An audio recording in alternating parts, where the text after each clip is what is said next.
বিপ্লব দেবের পতন হলো, এটা হলো রাজনীতিতে বা গণতন্ত্রে বা আমাদের সমাজে বলতে পারেন, এটা হচ্ছে যে সবসময় সত্যের জয় হয়, অসত্যের কখনো জয় হয় না।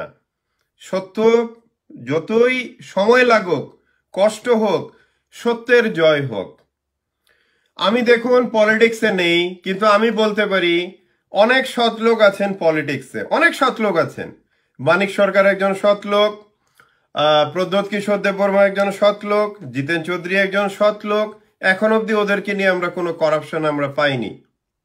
এরকম প্রচুর আছে রাজনীতিতে, কিন্তু রাজনীতিতে মতের বিরুদ্ধে গেলে ওকে কুকুরের মতো মারা, ওর পিছনে লালানো।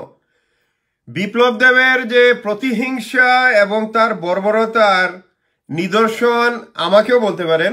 আপনাদের সামনে আমি বসে আছি, গত 4 বছর ধরে আমি আগরতলায় আসতে পারছি না, কারণ আগরতলা আসলেই ফলস কেসে আমাকে ফাঁসিয়ে হয়তো মার্ডার করবেও, ওর ওটা প্ল্যান ছিল।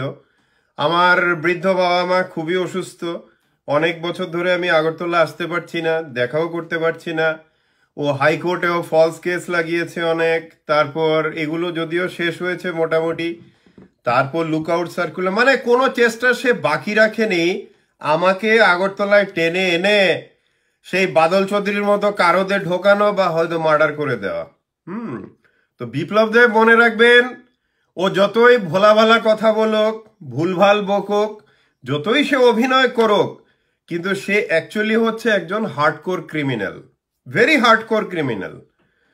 ও ও আগে বিপ্লব দেব দিল্লিতে এমপি গণেশ সিংয়ের ডান হাত এবং ড্রাইভারের কাজটা যখন করতো, তখনও এগুলোই করতো, গুন্ডা পান্ডা জোগাড় করা, এই করা সেই করা। তো বেসিক্যালি ও হচ্ছে একটা হার্ডকোর ক্রিমিনাল। যেহেতু ও একটা হার্ডকোর ক্রিমিনাল, ও চারিদিকও সাজিয়েছে হার্ডকোর ক্রিমিনালদের দিয়ে। আমি নাম করে বলছি, যেমন ধরুন এখন বিজেপির যে যুব মোর্চার যে আছে প্রেসে, ছেলেটার নাম ভুলে গেছি, কি বণিক না কি জানি, ও একটা গুন্ডা, ঠিক আছে। তারপরে যে আগরতলাতে প্রতিবাদী কলমের অফিস জ্বালানো থেকে শুরু করে মিডিয়ার উপরে যে আক্রমণ করা হলো, এগুলোর কে দিয়েছে নেতৃত্ব? এটা দিয়েছে, আগে ইলেকট্রিশিয়ান ছিল, এখন অনেক বড় নেতা হয়েছে, রাজীব ভট্টাচার্য। তো এই যে বিপ্লবের আশেপাশে যে লোকেরা যে আছে, টিঙ্কু, রাজীব, তারপর এই যে নবাদল থেকে অনেকেই আছে, ওর যে স্টকটা আছে ওর আশেপাশে, পুরো সবাই দেখবেন ক্রিমিনাল, সবার মধ্যে ক্রাইম আছে। এমনকি বিপ্লব দেবের এই যে আমি নাম ভুলে গেছি, রমেশ স্কুলের ও টিচার ছিল, ক্লাস 9-এর মেয়েকেও মলেস্ট করেছিল, নামটা ভুলে গেছি, ও তো এখন বিপ্লব দেবের ডানা ছিল। তো বিপ্লব দেবের আশপাশে সবাই ক্রিমিনাল দিয়েও নিজেকে সাজিয়েছে। তো বিপ্লব দেবের আজকে পতনের অর্থ হলো যে আমাদের সমাজে বা গণতন্ত্রে অশুভ শক্তি একটা পয়েন্ট অফ দি রাইজ করে, তারপর এই অশুভ শক্তিটাকে সেই কালই ধ্বংস করে দেয়।